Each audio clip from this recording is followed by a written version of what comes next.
Hello and welcome to the Maple Grove City Report. I'm Dave Kaiser. Thanks for joining us as we bring you an update of what's new in the city of Maple Grove and a recap of the January 16th council meeting. Actually, the meeting was on the 16th, a Tuesday, because of the holiday. Yes. Heidi Nelson, City Administrator, joining us once again. Welcome to the program. Thank you. So we've got a lot to talk about in this half-hour time period. It was an over 2-hour meeting. One item at the end of the council meeting was a little bit longer. We'll tell you about that. And also a lot happening around town. A lot coming up with that big football game in February, so you might want to listen in and get your calendar out. Let's go to the council meeting first, and on consent, there were a few items that were pulled to make a special note of. One was an appointment to the Arbor Committee, and also someone leaving that committee. Give us an update there. Yeah, so we just went through a process to interview new Arbor Committee members. Joe Hogaboom is leaving the Arbor Committee just due to some work obligations, whatnot, and we just wanted to thank him for his service. Councilmember Hanson pulled this off. She's the liaison to the Arbor Committee. Okay. Just wanted to thank Joe for his service and then welcome our new member to the board, Donald Varney. Very good. One other item on the consent agenda is something the city has been partnering and working on, and this is called Not for Sale Day. Give us a little idea and background of what that is. Yeah, so this was another initiative led by Councilmember Hanson. She's doing some work with the Humphrey Institute right now on a kind of a policy fellowship, and this is a project or an initiative she's picked up through that work and had kind of led this for the city. This is around kind of the issue of sexual exploitation, sex trafficking issues. Our police department participates with neighboring departments, Brooklyn Park, Plymouth, and tries to have efforts to combat this issue in our communities.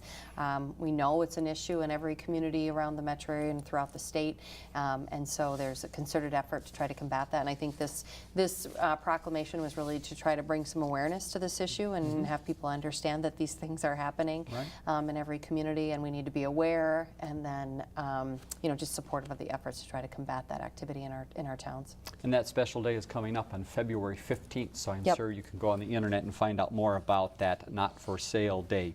On to special business, you had a special guest at the meeting, Representative Dennis Smith, and he's talking about some work that they have coming up. Give us a little preview of what he told you about the session coming up. Yeah, 2018 session starts February 20th, so coming up here in just a few weeks.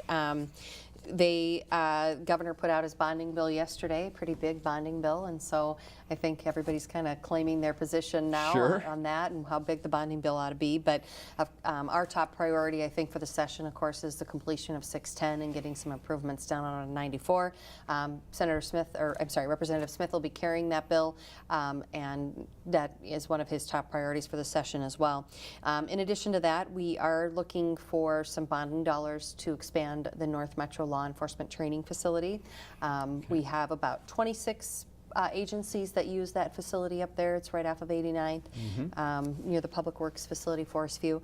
And this would be an opportunity to kind of double the range space, add some additional training space, have some more accommodation for our customers there, and potentially provide some expanded service to some of them. So this is something we're going to be working on in the upcoming session. And then just a number of other bills that he's going to be working on. He's carried a lot of legislation for the Republican caucus, and so I think that trend will continue in this legislative session. Very good.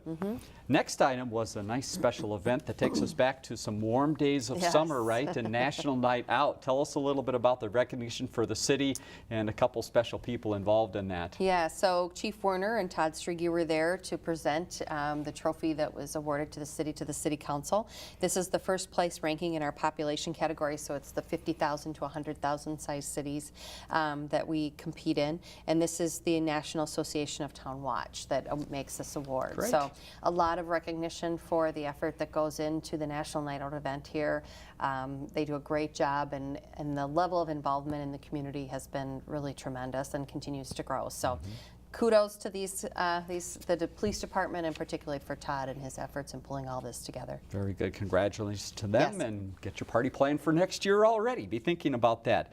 Next item was something we probably don't talk about too glitzy and glamorously, but is drainage and utility easement. But this has something that might interest a lot of people. Tell us the area and why this is happening now. Yeah, so this is Zachary Square. So this is, you might have noticed the Parnassus School that has been in the old Zachary Square shopping center there.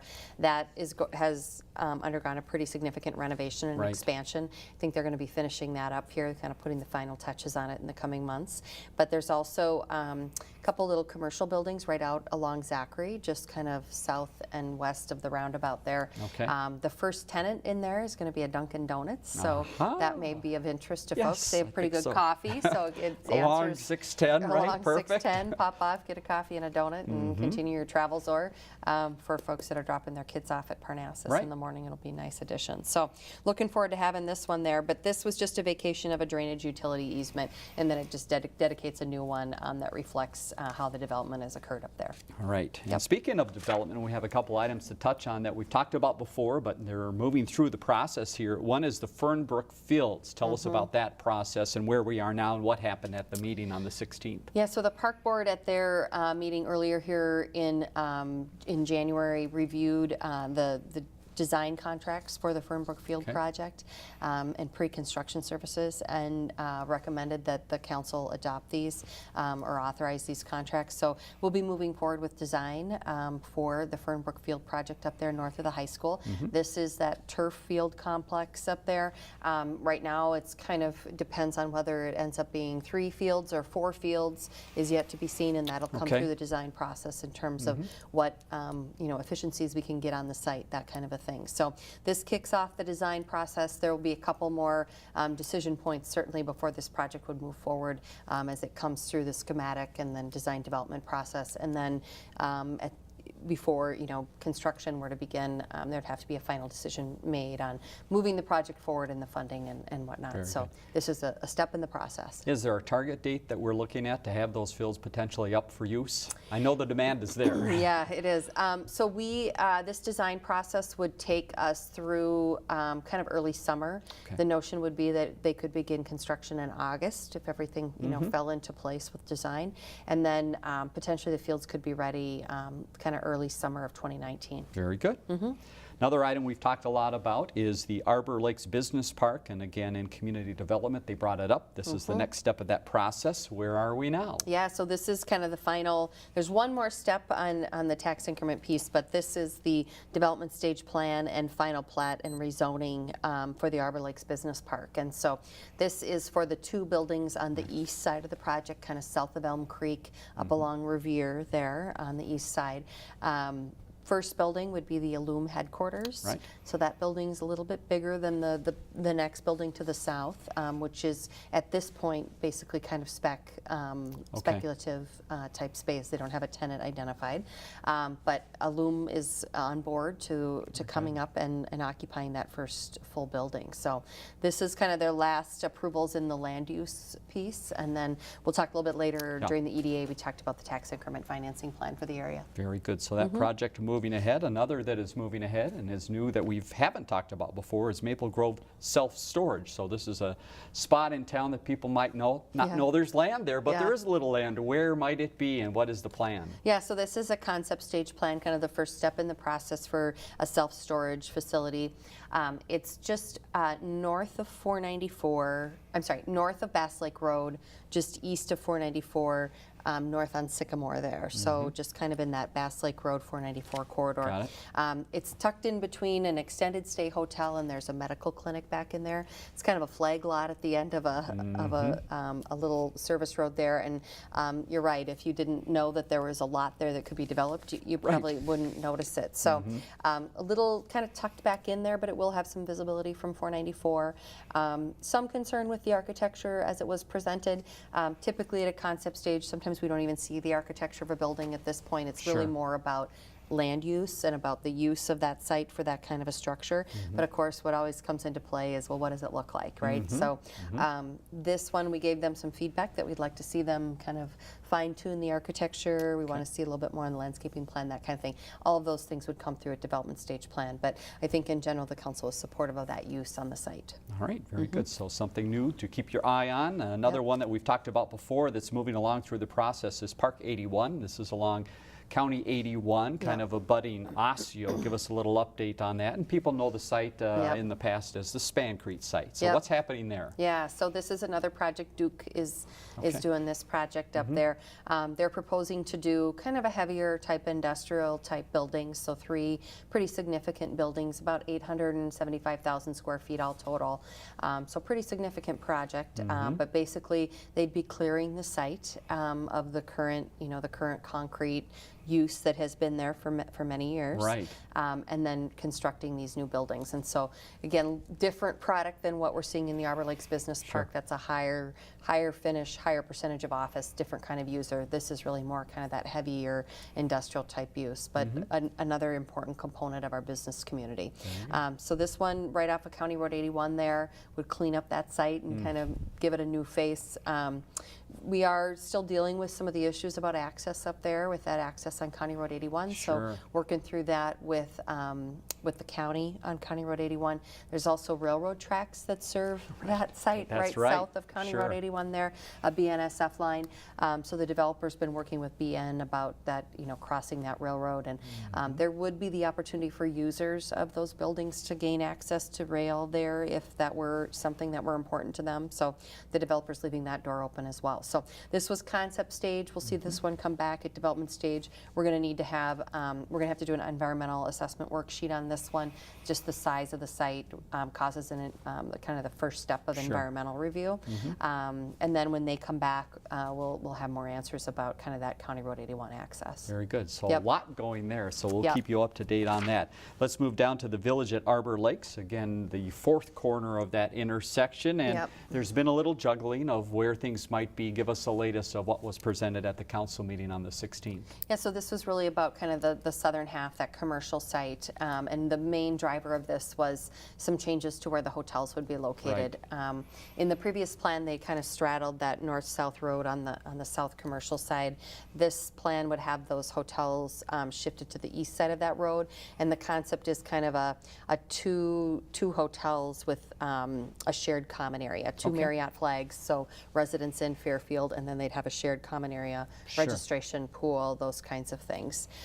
So that kind of then caused them to shift a number of things around and some uses. So in general, I think there was some concern expressed about the number of changes with this project and kind of moving things around a bit. And it's a pretty premier corner in terms of what was approved for here. And I know there were several renditions of plans that came forward over the last few years. And so I think there's some concern with, because there was so much time put in and effort to kind of getting the plan finalized, and now we're shifting that around a little bit. So hotel plans will come forward at the next meeting. We're working with them on some architecture issues for those hotel buildings, but this one was approved on a 4-1, so I think that's representative of kind of the council's concerns about the changes. Very good. Yep. All right, and again, we'll keep you up to date as that moves ahead. Final item on this part of the agenda was the Westbrook Fence height variance. And again, this was the item that took a little bit of time. So just give us a little recap of what was the discussion and what was the final decision. Yeah, so we talked about this one before because we had looked at maybe looking at some code changes that would recognize, I think the issues when we were having panel type fences installed on grade issues, you kind of get this varying height that happens with those if you're when you're measuring from the grade. So this we didn't get the code changes approved. So then what came back was a variance for this fence. The council, just had concerns about the exceeding the 6 feet. So this one, the Planning Commission had denied the variance, came forward with a recommendation for denial. The council supported that on a 3-2 vote to support that denial. So the homeowner's going to have to either remove the fence or make some other adjustments to fit within the 6-foot allowance. Very good. Let's move on to a couple updates that were given at the meeting, and one was from Community Development, and this is the restaurant that people have been wondering, is the time coming? And we think we know a little more. Tell us about the thoughts about Krave. Yeah, so we are seeing evidence that this project's moving forward. They've submitted some demolition permits and building permits for that Krave site as well as the bank site, and that's of course on the existing Wild Bill's site. So probably going to see some activity on that corner here in the coming weeks, but looks like things are moving forward. Very good. Yep.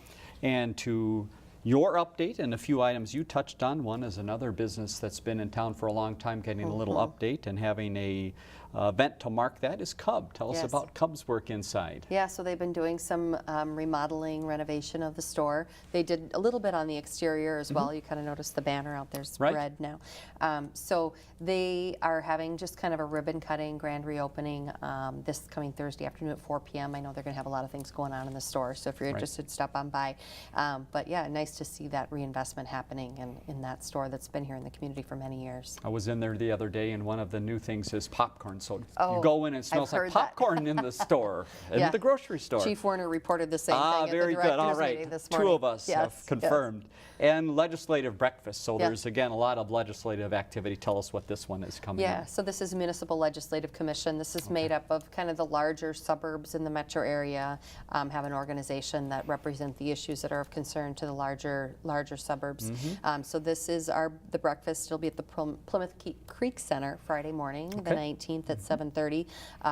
Gets really good attendance from our legislators out in this area, and good discussion of the issues they see coming down the pike during the session, and then a lot of our elected officials out in this area attend for the cities, and they have an opportunity to represent their issues to the legislators as well. So Very good. nice event. Yep, a lot of that happening right now. Yep. So that wrapped up the main council agenda. There was an EDA agenda as well, and this was something that I think was a beginning of the year process for Yep. some parts of it. Yep. And also you mentioned the TIF, and we Yes. talked about that earlier. Bring that back in of what went on at EDA regarding TIF. Yeah, so this was just a kind of another primer on what Duke's request is, and then what our special legislation for the new gravel mining area tax increment financing district allows us to do.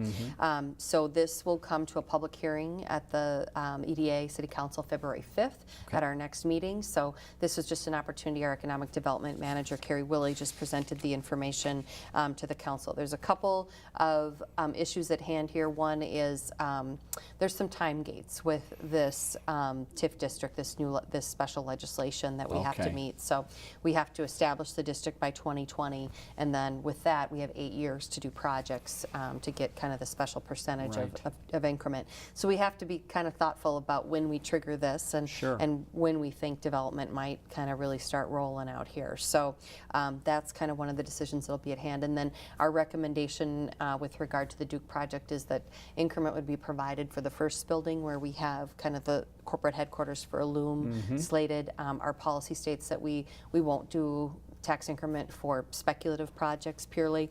So that second building still doesn't have a tenant, so they would come back then when they had a tenant for that second building, and there could be consideration at that time. But this would really kind of finalize the Duke project when we come forward on February 5th, get some decisions made about the tax increment financing district. Very good. Yep. All right, so that wraps up the meeting from the 16th. Again, a rather long meeting, but there you have it in about 18 minutes worth of time.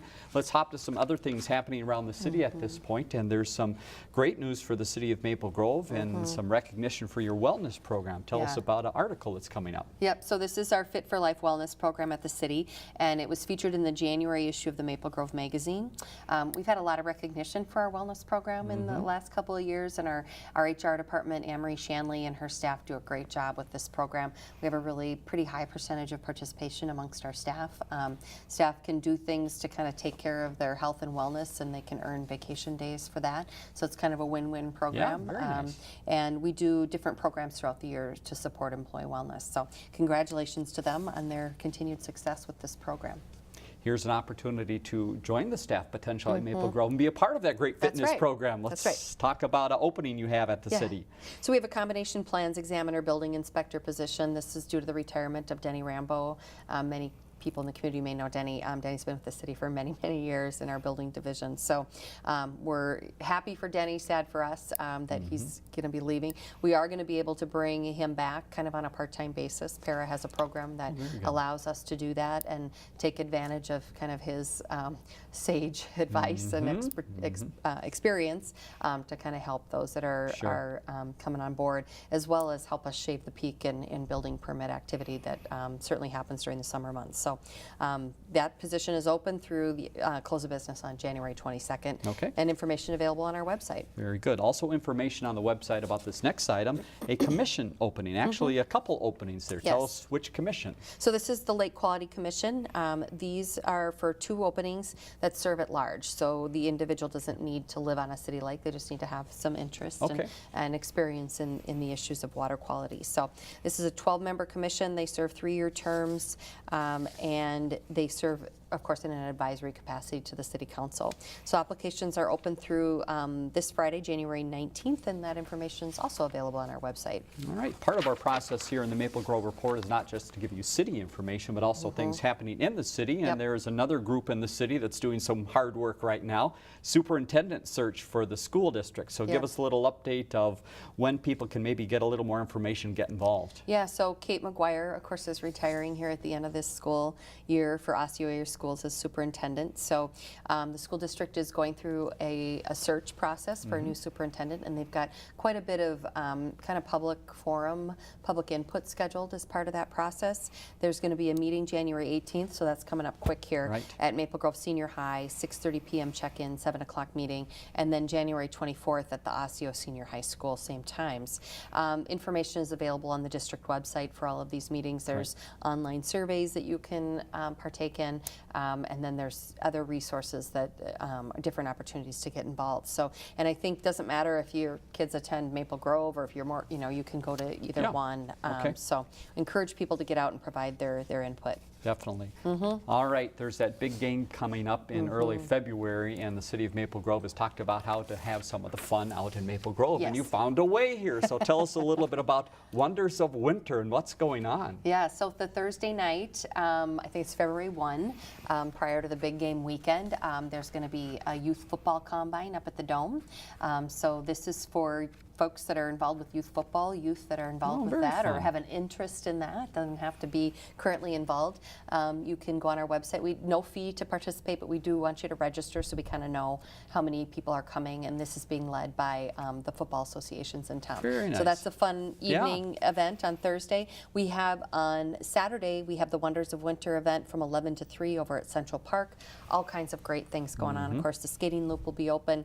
The Maple Grove Skating School will be doing a performance. There's going to be outdoor ping pong, Nordic walking, snowshoeing, and kick sledding demos, horse-drawn wagon rides. That's sponsored by the Maple Grove Lions Club. Very good. Photo booth, storyteller, hot beverages, make your own s'mores, all kinds of fun things going on in the park. So we're hoping for a really fun day to be outside that Saturday. And then if you're looking to go downtown, a little transportation help. help. Transportation help to get you downtown to take advantage of the Bold North events. So there's going to be some special service provided on the weekends, kind of like the State Fair model that most people are accustomed to. Saturday, January 27th, Sunday the 28th, and then Saturday the 3rd. You can get downtown every 30 minutes from 9:30 in the morning till 10 p.m. Great. $2.50 cash each way, so quick in and out.